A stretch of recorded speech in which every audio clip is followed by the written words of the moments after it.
Hello and welcome to the third topic of daily scan. इस topic पर अपन बात करेंगे फेम स्कीम के बारे में। अब यदि देखा जाए तो मार्च 2024 में फेम स्कीम का सेकेंड फेज खत्म हो जाएगा। स्केप्टिज्म है, दो तरीके हो सकते हैं। क्या फेम स्कीम को गवर्नमेंट बंद कर देगा या तो एक मॉडिफाइड फॉर्म ऑफ जो आज की डेट में सरकार कर रहा है प्रोडक्शन लिंक्ड इंसेंटिव स्कीम के तौर पर इसे लॉन्च कर देगा रिवाइज करके। क्या होगा इसके बारे में बहुत चर्चाएं चल रही हैं। सबसे पहले समझते हैं फेम स्कीम है क्या।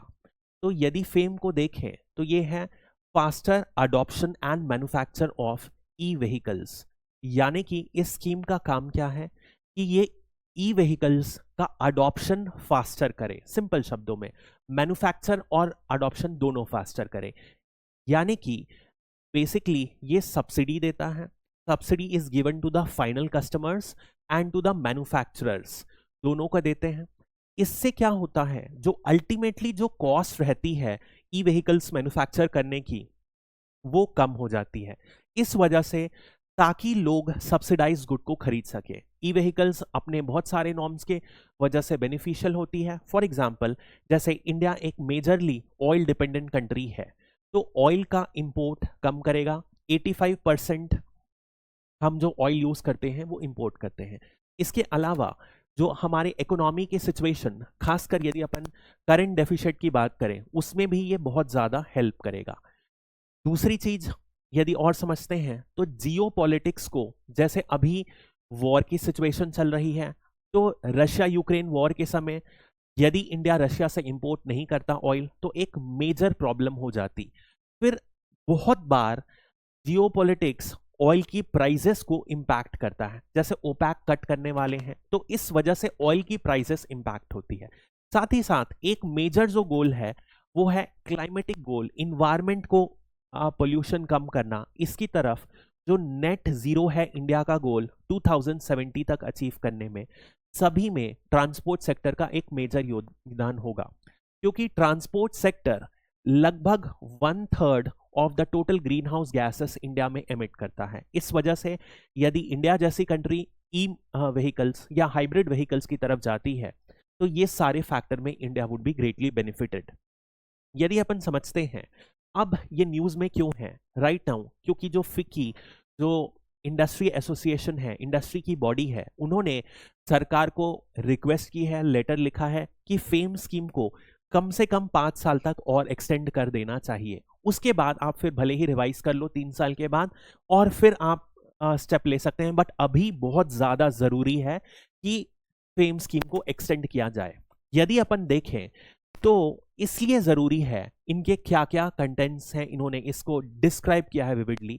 सबसे पहले यदि आज की डेट में सब्सिडी खत्म हो जाए ई व्हीकल से तो close to 25%, 1/4 of the price rise होगी ई व्हीकल्स की। इस राइज की वजह से डायरेक्ट कंसिक्वेंस क्या होगा, जो market adoption of E vehicles हैं वो कम होगा। और इस अडॉप्शन में यदि कोई भी कमी आती है तो फ्यूचर ईवी के पूरी इंडस्ट्री में, पूरी साइकिल में जितने भी इन्वेस्टमेंट हैं उसमें हो सकता है कमी देखें, जो इंटर्न ईवी इंडस्ट्री के डेवलपमेंट को और ज्यादा स्टैग्नेट करेगा, धीरे करेगा। यदि आज की डेट में देखा जाए तो फिक्की ये कंटेंट करती है कि जो भी इंटरनेशनल मार्केट है, for example US, European union, Japan या चाइना, ये अपनी अपनी ईवी इंडस्ट्रीज को अभी भी सब्सिडाइज कर रहे हैं। तो यदि इस कंडीशन में इंडियन गवर्नमेंट ईवी को सब्सिडाइज करना बंद कर देता है तो ये सारी की सारी कंट्रीज को लीड मिल जाएगा। साथ में साथ ये भी हो सकता है कि इनके मैन्युफैक्चरर्स इंडिया में आके अपने प्रोडक्ट्स सेल करें, यानी कि इंडिया की ईवी इंडस्ट्री और मैन्युफैक्चरिंग परमानेंटली बहुत ज्यादा इन कंट्रीज के मुकाबले पीछे हो जाएगी। और इनका कहना है ये इसलिए भी जरूरी है क्योंकि अभी राइट नाउ देखा जाए तो इंडिया में ईवी का पेनिट्रेशन मात्र 5% है, जबकि इंडियन गवर्नमेंट ने ही टारगेट किया है 2030 तक इसे 30% बनाया जाए। यदि इस अडॉप्शन को पूरा करना है तो ये सब्सिडी रेजिम जरूर चलना चाहिए। इसके अलावा उनका कंटेंशन है कि यदि 5 साल आप इस स्कीम को कंटिन्यू करो तो 3 करोड़ से ज्यादा इलेक्ट्रिक व्हीकल्स हर अलग अलग सेगमेंट में अडॉप्ट की जा सकती है। और एक इंपॉर्टेंट है जो फेम कंपोनेंट में इंट्रोड्यूस किया गया है, वो है इंडिजिनस गुड्स का मैन्युफैक्चर इन असेंबली लाइन। जितने भी हैं प्रोडक्शन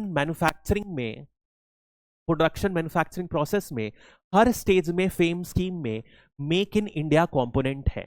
यदि किसी को भी सब्सिडी यूटिलाइज करना है तो हर स्टेज के हिसाब से कुछ इंडियन कंपोनेंट्स उसमें असेंबल किए जाने चाहिए, तभी वो सब्सिडी को यूटिलाइज कर सकता है। यानी कि इस प्रोग्राम से make in India and manufacturing को भी बेनिफिट मिलेगा। इसके अलावा इनका कहना यह है कि यदि अपन देखें आज की डेट में ये इंडस्ट्री बहुत नैसेंट है, लेकिन अगले 5 साल में क्या होगा, बैटरी की कॉस्ट बहुत ज्यादा कम हो जाएगी क्योंकि लगातार रिसर्च चल रहा है। साथ ही साथ एक और क्या काम होगा, इकोनॉमीज ऑफ स्केल बन चुका होगा, अच्छा खासा मैन्युफैक्चरिंग ह्यूज स्केल में होने लगेगा तो कॉस्ट कम हो जाएगी। इन्हीं फैक्टर्स की वजह से इनका कहना है कि 5 साल बाद सब्सिडी रिजीम की जरूरत नहीं रहेगी। लेकिन यदि आज सब्सिडी को खत्म किया जाता है तो ईवी फॉर एग्जांपल यदि 2 व्हीलर आप देखोगे तो ऑन एन एवरेज 20,000 की सब्सिडी चल रही है, तो यदि 20,000 रुपए महंगा हो गया, दिस मीन्स दैट इसका अडॉप्शन बहुत ज्यादा स्लो हो जाएगा। एंड फाइनली इनका कहना है यदि इस स्कीम के बदले यदि पीएलआई स्कीम को इंट्रोड्यूस किया गया, यानी कि प्रोडक्शन लिंक्ड इंसेंटिव, यानी कि आपको एक बेस नंबर दिया जाएगा, लेट्स से जो भी बेस नंबर रहेगा बेस्ड ऑन ओन प्रोडक्शन, उसके ऊपर यदि आप प्रोड्यूस करोगे जितने भी यूनिट्स, तो उसमें आपको सरकार कुछ बेसिकली वायबिलिटी फंडिंग या सब्सिडी देगी। तो इन इंडस्ट्री वालों का कहना है कि यदि पीएलआई रिप्लेस करे फेम को तो जो इससे स्टार्टअप मार्केट है वो खत्म हो जाएगा, न्यू कमर्स को फायदा नहीं मिलेगा क्योंकि पीएलआई स्कीम में सारा का सारा फायदा बड़ी बड़ी कंपनी ही उठा लेंगी। इससे स्टार्टअप इंडस्ट्री ऑफ ईवी जो अभी बहुत तेजी से बढ़ रहा है वो हिंडर आउट हो जाएगा। That is a basic contention.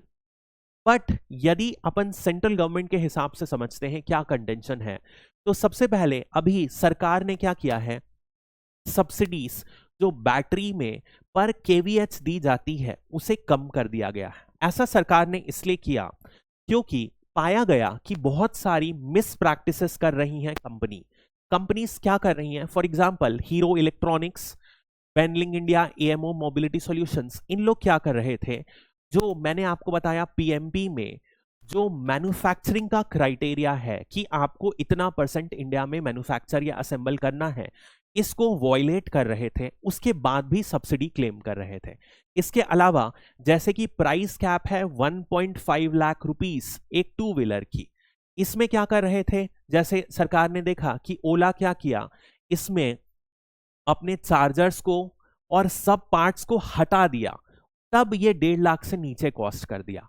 अब हुआ क्या, इस क्लॉज को मिस यूज करके सब्सिडी ले लिया और कंज्यूमर को बेनिफिट नहीं हो रहा। इस तरीके की मिस प्रैक्टिसेस ईवी व्हीकल्स में, ईवी इंडस्ट्री में बढ़ रही थी। इस वजह से सरकार ने इन कंपनीज को नोटिस दिया कि आप जो सब्सिडी एक्स्ट्रा लिए हो उसे हमें रिफंड करो, वापस दो।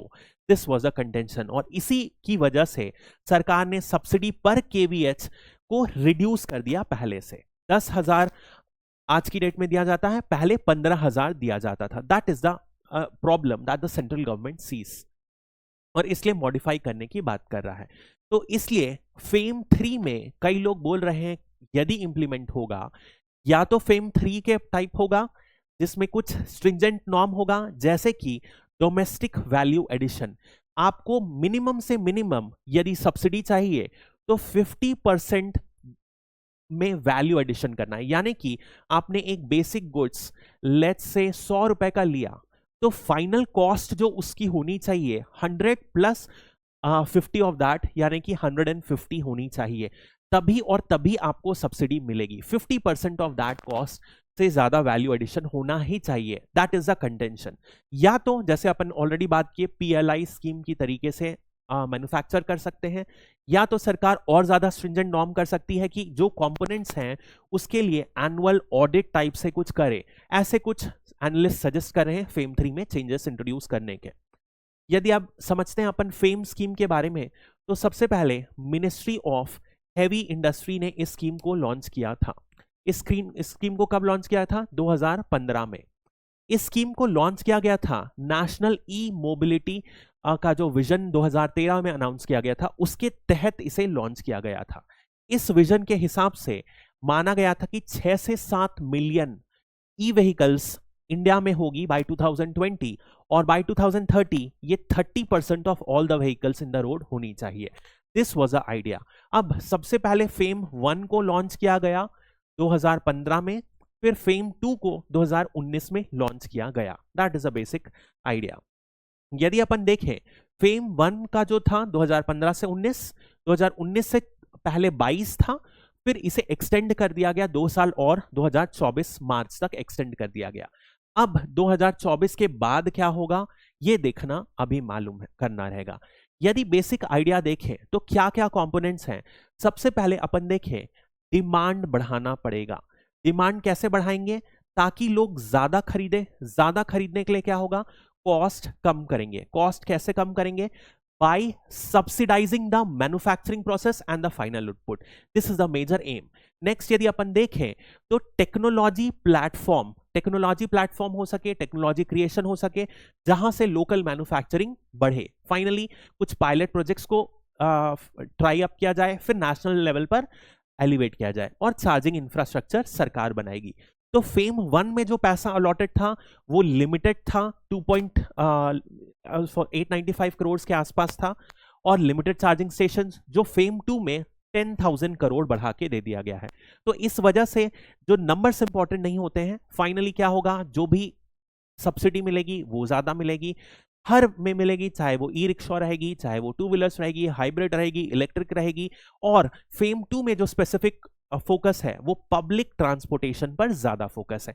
जहां फेम 1 पर 2 व्हीलर्स पर मेजरली था, यहां पर पब्लिक इंफ्रास्ट्रक्चर में चेंज हुआ है। बाकी कोई मेजर चेंज नहीं है, सब कुछ वही तरीके की बात कर रहा है। फाइनली अपन यदि देखें कौन एलिजिबल रहेगा, तो electric vehicles manufacturers and infrastructure provider, जैसे कि चार्जिंग स्टेशन जो प्रोवाइड करते हैं वो भी एलिजिबल रहेंगे। इस वजह से आप देखोगे फेम स्कीम की वजह से हो सकता है faster adoption of E vehicles हो। तो यदि आप ऐसे क्वेश्चंस को कंक्लूड करना चाहो तो आप बिल्कुल सपोर्ट कर सकते हो कि इंडिया की वल्नरेबिलिटीज जो अपन ने स्टार्टिंग में देखी थी बहुत इंटेंस है ऑयल के साथ और क्लाइमेट के साथ। इस वजह से हमारे जियोपॉलिटिकल और नेशनल इंटरेस्ट पे है कि हम faster adoption of E vehicles लें। इस वजह से सरकार ऐसी स्कीम्स को प्रमोट करना चाहिए, लोगों के बीच जागरूकता बढ़ानी चाहिए और अडॉप्शन रेट को बढ़ाने की जरूरत है। That's all for this topic. Thank you.